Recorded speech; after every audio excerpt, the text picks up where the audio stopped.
Dalam nama Bapa dan Putra dan Roh Kudus. Amin. Allah Bapa yang Maha Kasih, kami bersyukur kepadamu atas penyertaan-Mu dalam hidup kami. Sebentar lagi kami akan mendengarkan dan merenungkan firman-Mu.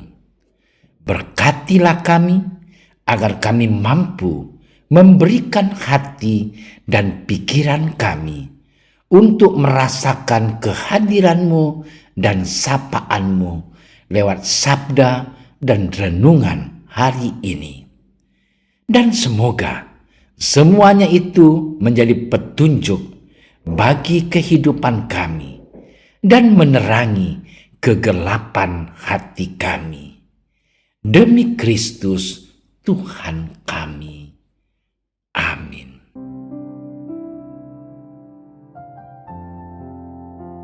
Dalam percakapannya dengan Nikodemus, Yesus berkata, "Begitu besar kasih Allah akan dunia ini, sehingga Ia telah mengaruniakan anaknya yang tunggal, supaya setiap orang yang percaya kepadanya tidak binasa, melainkan beroleh hidup yang kekal.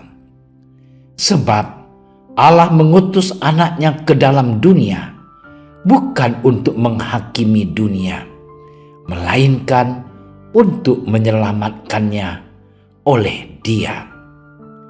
Siapa saja percaya kepadanya, ia tidak akan dihukum. Siapa saja tidak percaya, ia telah berada di bawah hukuman.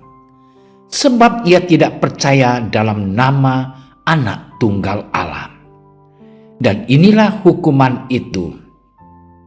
Terang telah datang ke dalam dunia, tetapi manusia lebih menyukai kegelapan daripada terang. Sebab perbuatan-perbuatan mereka jahat. Sebab siapa saja berbuat jahat membenci terang dan tidak datang kepada terang itu, supaya perbuatan-perbuatannya yang jahat itu tidak nampak.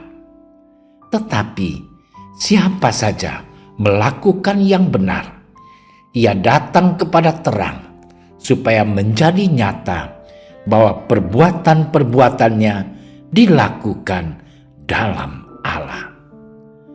Demikianlah sabda Tuhan.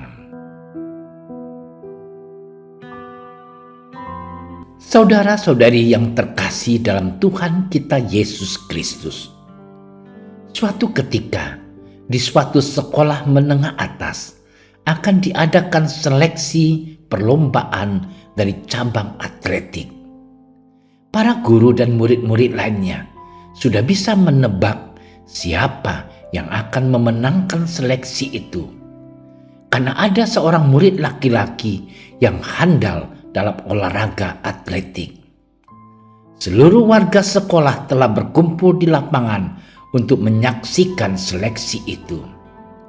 Di saat pertandingan akan berakhir dan hampir sudah selesai dan hampir sudah diketahui siapa yang akan memenangkan seleksi itu, tiba-tiba si anak laki-laki itu berhenti di arena pertandingan.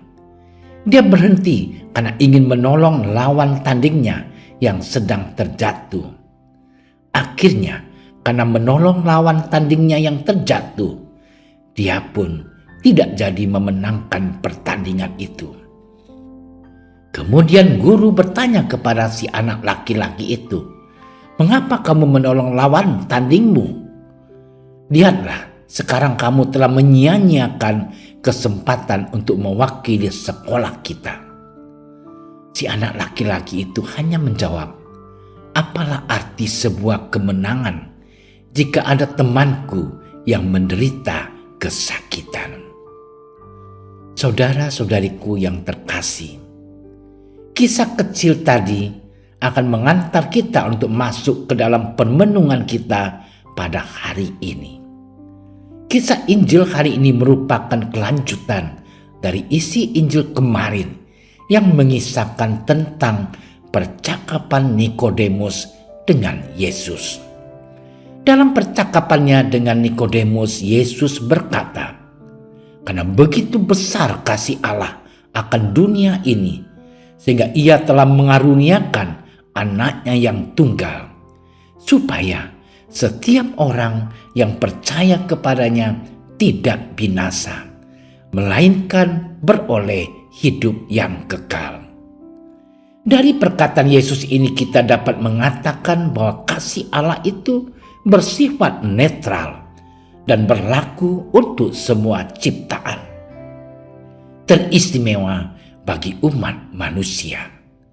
Meskipun Yesus datang untuk menyelamatkan dan bukan untuk menghakimi dunia, tindakan manusia memainkan peranan dalam menentukan keselamatan.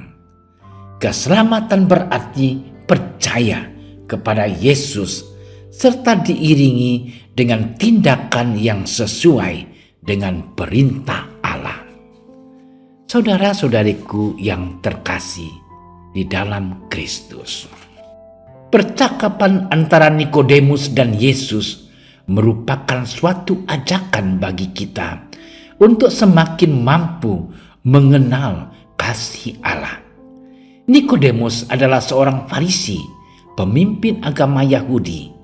Akan tetapi, ia membuka diri untuk berbincang-bincang dengan Yesus. Melalui pengalaman itu, ia juga dapat memberikan kesaksian terhadap orang-orang Farisi. Lalu saudara-saudariku yang terkasih, bagaimana dengan kita yang hidup di zaman sekarang ini? Sabda Tuhan hari ini berisi tentang kasih Allah yang begitu besar terhadap semua ciptaan, sehingga Ia mengutus putranya yang tunggal ke dunia. Sebagai makhluk ciptaan, kita juga harus mampu berbagi kasih kepada sesama kita. Kita mengatakan bahwa kita adalah seorang Kristen. Kita juga mengatakan bahwa kita percaya dan beriman kepada Yesus. Oleh karena itu, kepercayaan kita kepada Kristus tentu harus mampu kita wujudkan dalam hidup keseharian kita. Contoh, sekarang ini situasi dan kondisi antara perang Rusia dan Ukraina sedang tidak kondusif. Sebagai orang beriman, kita menginginkan supaya kedua negara itu berdamai. Tentu hal yang bisa kita lakukan saat ini hanya berdoa kepada Tuhan. Semoga ketegangan yang terjadi di antara kedua negara itu segera selesai. Contoh yang lain adalah kita bisa melakukannya di sekitar kita, yakni membantu sesama kita yang berkekurangan. Saudara-saudariku yang terkasih dalam Tuhan kita Yesus Kristus, melalui sabda Tuhan hari ini kita diajak untuk mampu berbuat kasih kepada sesama kita. Seperti ilustrasi tadi, di mana anak laki-laki tadi lebih mengutamakan temannya yang terjatuh daripada memenangkan pertandingan itu. Demikian juga halnya dengan kita yang harus mampu mengesampingkan egoisme diri kita. Oleh karena itu, marilah untuk mampu berbuat kasih kepada sesama kita seperti Allah telah mengasihi kita dengan mengutus putranya yang tunggal. Dengan demikian kasih Allah itu akan terwujud dalam hidup kita sehari-hari. Demikianlah sabda Tuhan. Allah Bapa yang Maha Kasih, kami bersyukur atas rahmat penyertaan-Mu kepada kami hingga hari ini. Kami mohon, ajarilah kami untuk mampu berbuat kasih kepada sesama kami, seperti Engkau yang telah lebih dahulu mengasihi kami. Dengan pengantaraan Yesus Kristus Tuhan kami. Amin. kami berdiri di hadapan-Mu, ya Roh Kudus. Pada saat kami berkumpul di dalam nama-Mu, bersama-Mu sendiri yang membimbing kami, membuat diri-Mu nyaman berdiam di hati kami. Ajarilah kami jalan yang harus kami tempuh dan bagaimana kami harus mengikuti jalan itu. Kami lemah dan berdosa. Jangan biarkan kami mendukung kekacauan. Jangan biarkan kebodohan menuntun kami ke jalan yang salah. Jangan pula keberpihakan mempengaruhi tindakan-tindakan kami. Kiranya kami menemukan di dalam Engkau kesatuan kami, agar kami boleh berjalan bersama menuju kehidupan abadi dan tidak menyimpang dari jalan kebenaran dan apa yang benar. Semua ini kami mohon kepadamu yang berkarya di setiap tempat dan waktu dalam persekutuan dengan Bapa dan Putra untuk selama-lamanya. Amin. Bapa kami yang ada di surga, dimuliakanlah nama-Mu. Datanglah kerajaan-Mu. Jadilah kehendak-Mu di atas bumi seperti di dalam surga. Berilah kami rezeki pada hari ini, dan ampunilah kesalahan kami, seperti kami pun mengampuni yang bersalah kepada kami. Dan janganlah masukkan kami ke dalam percobaan, tetapi bebaskanlah kami dari yang jahat. Amin. Salam Maria, penuh rahmat, Tuhan sertamu. Terpujilah engkau di antara wanita, dan terpujilah buah tubuhmu Yesus.